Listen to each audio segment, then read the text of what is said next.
ముగింపు దశకు చేరుకున్నాయి. నవరాత్రులు ముగుస్తుండటంతో అధికార యంత్రాంగం నిమజ్జనం పూర్తి చేస్తోంది. ఈ నేపథ్యంలో ఖైరతాబాద్ మహాగణపతి కూడా గంగమ్మ ఒడికి చేరేందుకు సిద్ధమయ్యారు. దీంతో బడా గణపతి దర్శనాలు నేటితో ముగియనున్నాయి. ఇవాళ అర్ధరాత్రి వరకే లంబోదరుడి దర్శించుకునేందుకు అవకాశం కల్పిస్తామని నిర్వాహకులు ప్రకటించారు. ఆ తర్వాత భక్తుల దర్శనాలను నిలిపివేస్తామని తెలిపారు. ఇక శనివారం మహాగణపతి నిమజ్జనం సందర్భంగా షెడ్ తొలగింపు పనులు, క్రేన్ ఏర్పాటు కారణంగా శ్రీగు దర్శనం, సర్వదర్శనాలకు అవకాశం ఉందని చెప్పారు.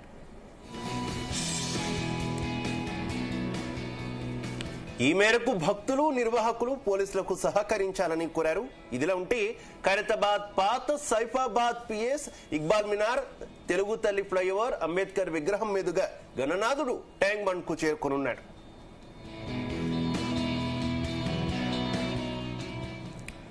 రైట్, ఇక ఖైరతాబాద్ మహాగణపతి నిమజ్జన ఏర్పాట్లకు సంబంధించి మరింత ఇన్ఫర్మేషన్ మా చీఫ్ న్యూస్ కోఆర్డినేటర్ రాధాకృష్ణ అందిస్తారు. రాధాకృష్ణ. Good afternoon Shiva. వినాయక చవితి నవరాత్రి ఉత్సవాలు చివరి దశకు చేరుకున్నాయి. సో గత వినాయక చవితి పండుగ రోజు నుంచి కూడా లంబోదరుడు వినాయకుడు భక్తి శ్రద్ధలతో వేలాది మంది, లక్షలాది మంది భక్తుల పూజలు అందుకున్నాడు. సో నవరాత్రులు చివరి దశకు చేరుకున్నాయి. మరో 2 రోజుల్లోనే వినాయకులు, వేలాది వినాయకులు హైదరాబాద్ నగర వ్యాప్తంగా కూడా మొత్తంగా కూడా ట్యాంక్ బండ్ లో నిమజ్జనానికి సిద్ధమవుతా ఉన్నాయి. ఈ సందర్భంలో సో నవరాత్రుల వేడుకలు చివరి దశ చేయడంతో పోలీసులు కావచ్చు, అధికార యంత్రాంగం పెద్ద ఎత్తున అలర్ట్ అయ్యారని తెలుస్తోంది. సో మొత్తంగా కూడా నగర వ్యాప్తంగా వేలాది విగ్రహాలు హైదరాబాద్ ట్యాంక్ బండ్ లో నిమజ్జనమయ్యే అవకాశం ఉంటుంది. సో ఈ యొక్క వినాయకుల శోభాయాత్రలు లక్షలాది మంది జనం పాల్గొంటారు. సో ప్రతి ఏటా వినాయక నిమజ్జనం రోజున హైదరాబాద్ ట్యాంక్ బండ్ సంస్థలతో పాటు హైదరాబాద్ నగర వ్యాప్తంగా కూడా పెద్ద ఎత్తున శోభాయాత్రలు, లక్షలాది మంది డప్పు చప్పులు లేకుంటే వాయిద్యాల మధ్య గణనాయకుడిని, గణాధిపతిని తీసుకొని నిమజ్జనం చేయడానికి సిద్ధపడతారు. సో ఈ నేపథ్యంలో ఇప్పుడు అందరి ఆసక్తి అత్యంత ప్రతిష్టమైన, అత్యంత పవిత్రమైనటువంటి ఖైరతాబాద్ మహాగణపతి నిమజ్జనం కూడా ఇందులో ఉంటుంది. సో అత్యంత పెద్ద గణపతి అయినటువంటి మహాగణపతి, ఖైరతాబాద్ మహాగణపతి నిమజ్జనానికి కూడా శనివారం నాడు సిద్ధమవుతున్నాడు. సో ఈ నేపథ్యంలో ఇక ఈ రోజు అర్ధరాత్రి వరకే ఖైరతాబాద్ మహాగణపతి సంబంధించి దర్శనాలకు అవకాశం ఇస్తామని చెప్పేసి పోలీసులు చెప్తా ఉన్నారు. ఎందుకంటే ఇప్పటికే ఈ రోజు అర్ధరాత్రి వరకు, అంటే రేపు ఉదయం తెల్లవారు వేకుజామున వరకు 1 గంట 2 గంటల వరకు మాత్రమే ఈ యొక్క బడా గణపతిని, ఖైరతాబాద్ మహాగణపతిని దర్శించుకునే అవకాశం భక్తులకు ఉంటుంది, అవకాశం కల్పిస్తామని చెప్పేసి నిర్వాహకులు ప్రకటిస్తున్నారు. ఎందుకంటే ఆ దర్శనాల తర్వాత రేపు మొత్తంగా కూడా ఆ మహాగణపతికి సంబంధించినటువంటి షెడ్ గాని ఇతరత్ర అంటే నిమజ్జనానికి ఏర్పాట్లు చేయాల్సి ఉంటుంది. సో ఒకవైపు కనుక, ఎందుకంటే ఆదివారము గ్రహణం ఏర్పడుతూ ఉంది కాబట్టి శనివారం అర్ధరాత్రి 12 గంటల లోపే పూర్తి స్థాయిలో, అంటే ఆదివారం వచ్చే లోపే బడా వినాయకుని లేకుండా మొత్తం కూడా నగర వ్యాప్తంగా వినాయక నిమజ్జన కార్యక్రమం పూర్తి చేయాలని పండితులు సూచిస్తున్నారు. అదేవిధంగా పోలీసులు కూడా కొంత శనివారం సాయంత్రం అర్ధరాత్రి లోపే మొత్తంగా వినాయక నిమజ్జనాన్ని పూర్తి చేసేలా ఏర్పాట్లు చేస్తా ఉన్నారు. సో పెద్ద ఎత్తున భక్తులు చూడడానికి వస్తుంటారు కాబట్టి అదే సందర్భంలో ఇప్పుడు ప్రస్తుతం హోంశాఖ మంత్రి అమిత్ షా, కేంద్ర హోంశాఖ మంత్రి అమిత్ షా కూడా వస్తున్న నేపథ్యంలో సో సెక్యూరిటీకి ఇబ్బంది లేకుండా, ఇతరత్ర ఎలాంటి ఇబ్బందులకు లేకుండా అన్ని ఏర్పాట్లు చేస్తున్నారు.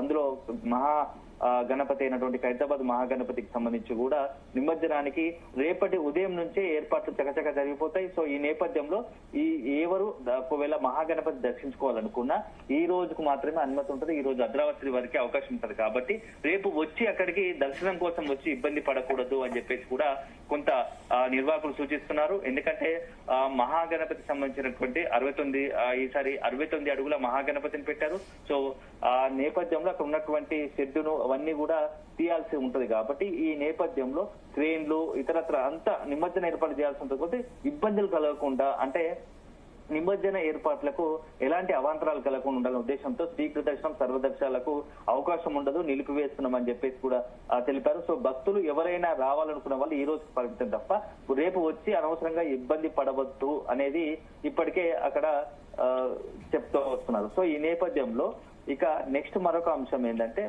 ఈసారి ఖైరతాబాద్ గణపతిని 69 అడుగుల్లో పెట్టారు. సో విశ్వశాంతి, ప్రపంచంలో శాంతి నెలకొనే ఒక ఉద్దేశంతో విశ్వశాంతి మహావినాయకుడిని ఏర్పాటు చేశారు. సో ఈ యొక్క దీని ఏంటంటే ఇటీవల కాలంలో ప్రపంచవ్యాప్తంగా అనేకమైనటువంటి యుద్ధ పరిస్థితులు నెలకొన్నాయి. సో కొన్ని ఆందోళనగా ఈ యుద్ధ వాతావరణం నెలకొన్న నేపథ్యంలో ప్రపంచవ్యాప్తంగా అంతా కూడా శాంతి నెలకొనే ఉద్దేశంతో అదే థీమ్ తో ఈసారి ఈ యొక్క బడా గణేశుని ఏర్పాటు చేశారు. సో మొత్తంగా కూడా ఇది విశ్వశాంతి మహాశక్తి గణపతిగా పూజలు అందుకున్నటువంటి మహాగణపతి 69 అడుగులో భక్తులకు దర్శనం ఇచ్చారు.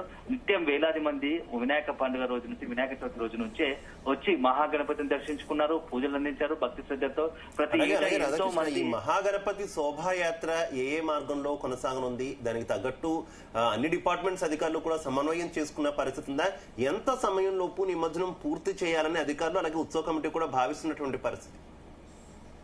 శివ, ఖచ్చితంగా ఈ ఖైరతాబాద్ సంబంధించి ఖైరతాబాద్ పాత సైఫాబాద్ పిఎస్ నుంచి మొదలు పెడితే ఇక్బాల్ మినార్, తెలుగు తల్లి ఫ్లైఓవర్ మీదుగా అంబేద్కర్ మీదుగా గణనాథుని ట్యాంక్ బండ్ చేర్చాలని చెప్పి ఒక రూట్ మ్యాప్ సిద్ధం చేశారు. సో దానికి అనుగుణంగానే ఆ ఏరియాకి సంబంధించి పెద్ద ఎత్తున, ఎందుకంటే ఇటీవల కాలంలో మనం చూస్తున్న నగరంలో పెద్ద ఎత్తున ఈ యొక్క కరెంటు వైర్లు కావచ్చు, ఇతరత్ర కేబుల్ వైర్లు కావచ్చు, కొంత అడ్డు ఉన్న పరిస్థితి ఉంది. వాటి ఆ లైన్ లో మొత్తం కూడా మహాగణపతి 69 అడుగుల పెద్ద గణపతి కాబట్టి, భారీ గణపతి కాబట్టి ఆ రూట్ లో మొత్తం కూడా ట్రాఫిక్ క్లియర్ లేకుండా, అదేవిధంగా గణనాథ నిమజ్జనానికి ఏర్పాట్లు ఇబ్బంది లేకుండా కూడా అధికార యంత్రాంగం అన్ని ఏర్పాట్లు చేస్తా ఉన్నారు. పోలీసులు కూడా కట్టుదిట్టమైన భద్రతా చర్యలు తీసుకుంటున్నారు.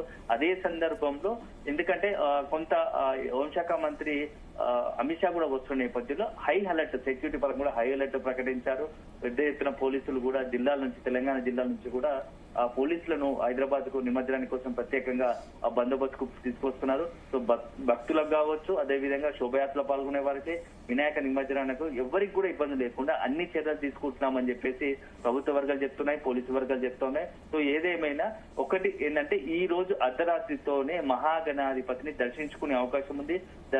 అర్ధరాత్రి వరకే అతన్ని దర్శించుకుని పూజలు అందించే అవకాశం ఉంటుంది. రేపు ఉదయం నుంచి కూడా మొత్తంగా కూడా దర్శనాలు ఉండవు, అవకాశం ఉండదు.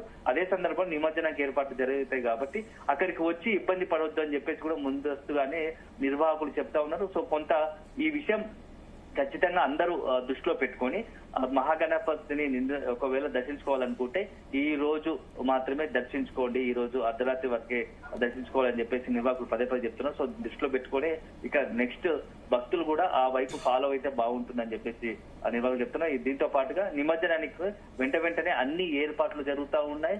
సో మొత్తంగా కేవలం ఇప్పుడే కాదు, కొన్ని చోట్ల నగరంలో, హైదరాబాద్ నగరంలో పలు చోట్ల లడ్డూ వేలాల ప్రక్రియ కొనసాగుతోంది. మొన్న 5వ రోజు నుంచే కూడా నగరంలో, ఆదివారం నుంచే కూడా పలు చోట్ల ఈ యొక్క నిమజ్జనాలు జరుగుతూ ఉన్నాయి. సో అల్టిమేట్ గా ఈ శనివారం మాత్రం మొత్తం హైదరాబాద్ నగరంలోకి సంబంధించి పూర్తి స్థాయిలో వేలాది విగ్రహాలు నగరం నలుమూలల నుంచి కూడా ఆ విగ్రహాలు ట్యాంక్ బండ్ తరలి వచ్చి మొత్తం వినాయక నిమజ్జనం సంబంధించి నిమజ్జనం జరుగుతుంది. సో అడుగడుగున సీసీ కెమెరాలు, అడుగడుగున పోలీస్ బందోబస్తు, అదే విధంగా ఎలాంటి ఇబ్బందులు లేకుండా ఏర్పాట్లు పెద్ద నిమజ్జనం సంబంధించి క్రేన్లను మొత్తం కూడా ఏర్పాటు చేశారు. సో ఫైనల్ గా ఈ 2 రోజుల్లో నిమజ్జనం ప్రక్రియ పూర్తి కాబోతోంది. సో అత్యంత భక్తి శ్రద్ధలతో పూజలు అందుకున్న గణనాథుడికి నిమజ్జనం మరొక 2 రోజుల్లో మిగనుంది Shiva. Right, okay, thank you Radhakrishna.